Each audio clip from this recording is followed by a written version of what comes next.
Some stories don't begin with a hero. They begin with a choice that feels insignificant until it reorganizes an entire world around violence, stress, consequence, and regret. Film has evolved, going from black and white, voiceless, and basic storytelling to genre-defying scenes today, to the point where theories have arisen attempting to categorize a story. However, is it possible to organize the complex messaging puzzle of movies today? So I will be making the point that narrative theory applies to film to an adequate but not fully universal extent, as structural models such as props and hero's journey fit best when film utilizes a recognizable plot, functions and actions, and character roles, while more realist or anti-hero films like Manchester by the Sea and No Country for Old Men subvert traditional narrative progressions, while binary opposition still remains as a flexible theory because it can be shown through film language, cinematography, sound, and editing, even when the plot does not follow a classic hero story. Done through three main movies, being No Country for Old Men, Spider-Man 1, and Manchester by the Sea, alongside three theories: Prost's 7 spheres of action, and Claude Lévi-Strauss' binary opposition, and a hero's journey format. But let me quickly define them. Prop indicates that characters are defined less by psychology than by what they do, in which he identifies 7, the villain who creates the harm, the donor who provides a tool, knowledge, or test that enables progress, the helper who assists the protagonist, the princess, or more broadly the treasure, the dispatcher who sends the hero into the action, the hero who responds and pursues the quest, and false hero who competes for credit and misleads others. Then structuralists argue that narratives generate meaning through binary opposition, with paired contrasts such as order and chaos, nature and culture, and so on. While a hero's journey organizes itself into three main movements, being a departure, initiation, and return, where the character crosses into a new world and is tested. But now, let's move on to No Country for Old Men is set in rural Texas, with a welder and hunter named Llewellyn Moss stumbling upon the aftermath of a drug deal gone wrong, and finds a suitcase filled with money. He takes it, and that single decision is what triggers a pursuit by a ruthless hitman called Anton Chigurh as he tracks the money, eliminating anyone in the way or with a different worldview, while Sheriff Ed Tom Bell tries to control the uncontrollable, alongside a traitor whose fate is sealed.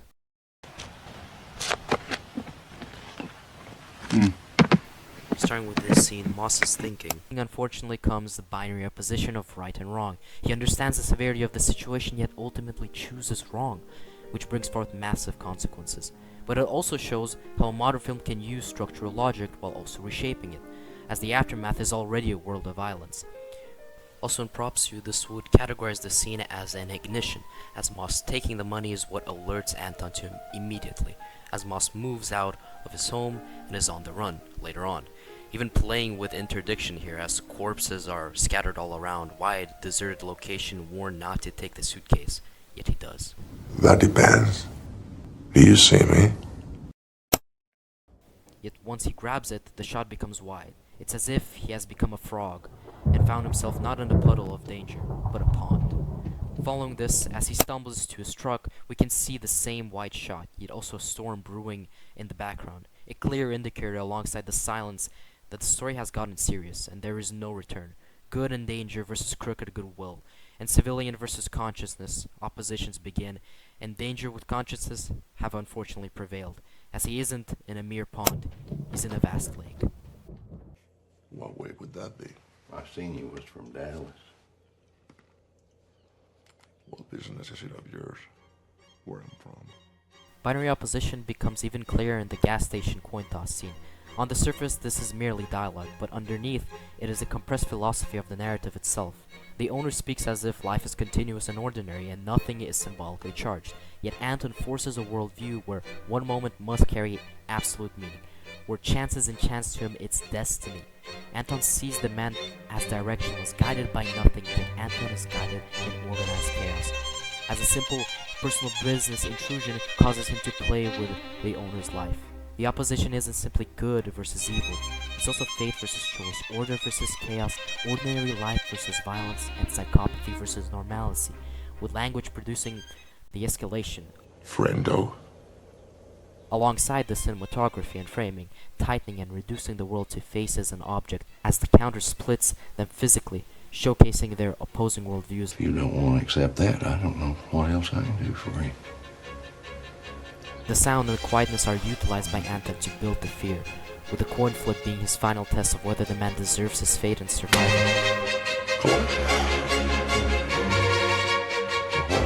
Just well done.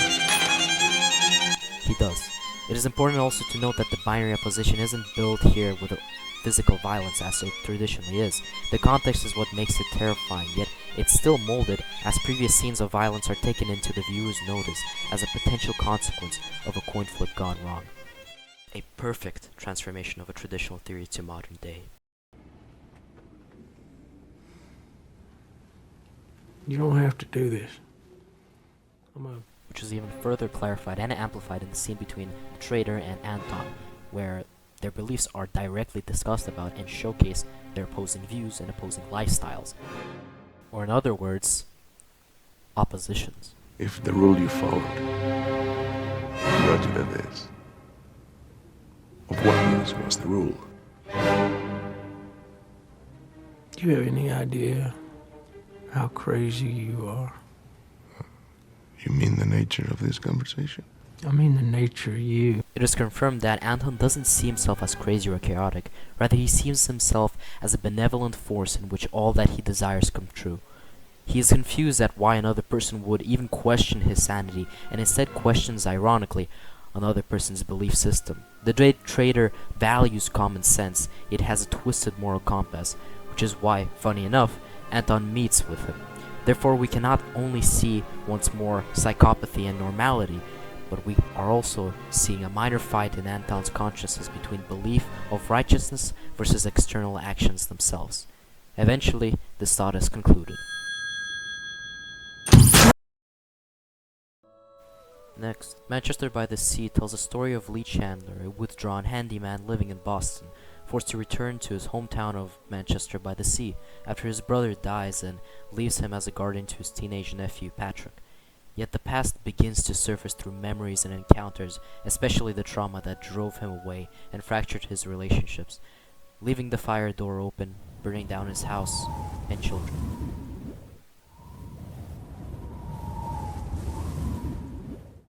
The film proves why binary opposition is the most flexible theory for modern realism. It can move inward. In the police station aftermath, no external villain is staging his fate. The conflict is internal, with mercy versus self-punishment, belonging versus exile, survival versus a refusal to live. In addition, the scene utilizes dialogue perfectly, with the explanation of the situation to the uncle, Lee, how he is let go and how he isn't punished for his mistake. What's this? Look, Lee, you made a horrible mistake, like a million other people did last night. I'm gonna crucify you. Following the binary opposition of fate and reality/humanity as he's set free, yet immediately attempts suicide and says, "Please," faintly, as the camera zooms into him.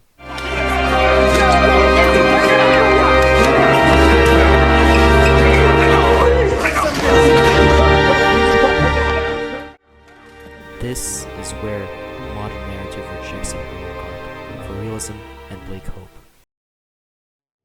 And in one of the final scenes of Manchester by the Sea, where Lee confronts Patrick about leaving him for a job in Boston, this scene perfectly concludes the film's not only messaging and purpose, yet it also sets in its realism, and how healing takes time and isn't instant, that trauma has to be confronted and that there is a possibility of hope, yet it's never truly known of Lee's final fate. The movie constantly struggles and introduces other characters, even those directly harmed, as a way to forgive Lee, such as his wife, yet he refuses this gesture. I can't. I love you. Showcasing an opposition between public and individual, and the deeper punishment versus forgiveness within himself, showing how binary opposition is able to be interpreted in various ways if seen and analyzed correctly, having it set as the best possible theory to a high level of applicability, allowing a perfect balance of personal understanding of what it means to be human in different scenarios, ending with fragile final words as a red light passes behind Lee, implying that for now, his struggle, his opposition to guilt and non-forgiveness prevail. as the camera showcases him in a submissive position. I can't beat it.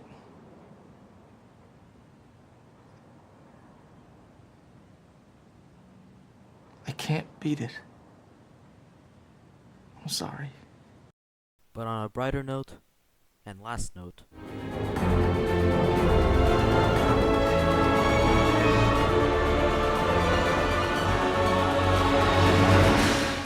but wait, we're already at the 10-minute mark, 11-minute mark. Okay. So let's discuss and conclude with the hero's journey. Peter begins with glasses, more narrow, slumped posture, with shots often being from below the eye point. His father will fire your father. He's enclosed by his bullies. He isn't able to respond. He isn't an initiator, but rather a reactor in his own bubble of despair. Then the call to adventure occurs on the high school field trip to the genetics lab at the university, where he's bitten by a genetically engineered spider, which acts as an intrusion of the special world into the everyday life. It is what sparks the story. Then Peter initially uses his gift for his own entertainment, a honing phase, as he enters an underground wrestling match, wins, and is cheated out of his pay. Then Peter lets a robber escape out of spite, his first mistake with great power, since that same robber kills Uncle Ben and converting his power into an obligation. In a hero's journey terms, this is where crossing the threshold occurs, as Peter commits to a life where his actions produce consequences that he has to control.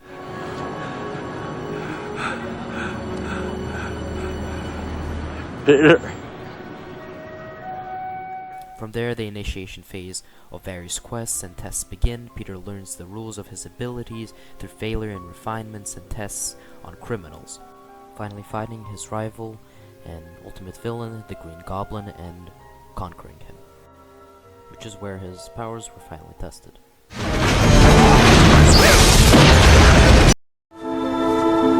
The ending completes the return with a cost. After the final confrontation, Peter refuses the easy romantic conclusion with Mary Jane Watson. The film explicitly frames this as a choice set in his responsibility, his duty, his skill, and power he acquired over battling his rivals, as a traditional hero is kept, which is why Spider-Man 1 still utilizes the traditional hero journey. Perfect. Alongside practically any MCU, DCU, or superhero film. But that's almost as far as it goes. As No Country for Old Men and Manchester by the Sea resist a clear-cut fulfillment on purpose by refusing to position themselves and their protagonists as heroes. In No Country for Old Men, the call to adventure is a case of money, but it doesn't initiate a morally obligated and righteous quest. It simply is a mechanism commencing. Moss's choice doesn't open a path toward wisdom or service. Instead, it punishes him as it should. Yet it also indirectly harms innocent people around him, as it locks him into a pursuit, injury, and improvisation constantly.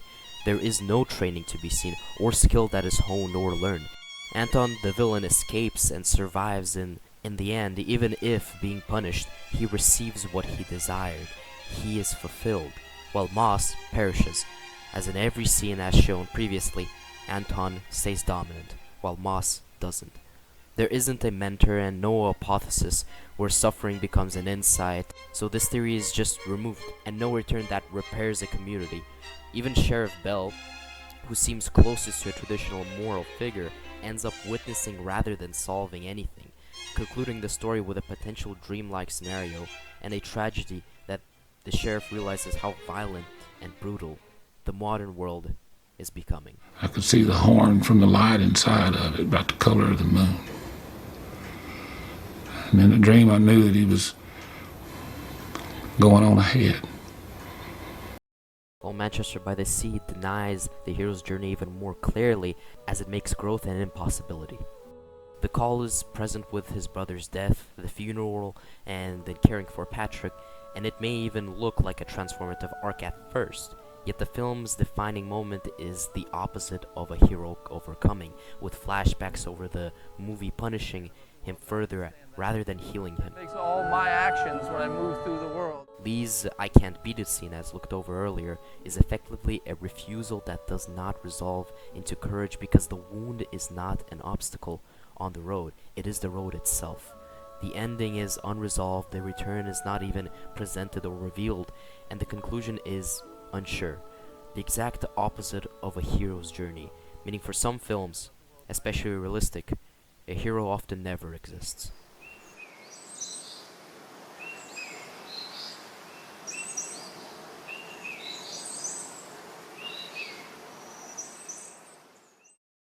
I mean, let's take Shrek. Yes, Shrek.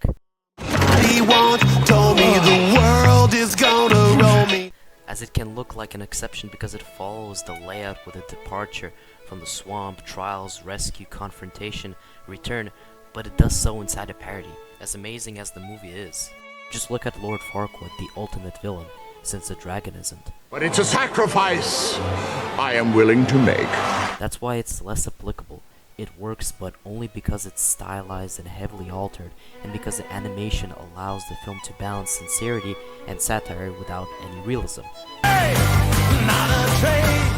But regardless, to finish this up, these theories still carry importance, yet they are increasingly balanced and reshaped with prop and hero's journey appearing most notably and strongly with a genre demands a sense of closure, while binary opposition remains the most perfectly flexible because film language can express it even when the plot cannot.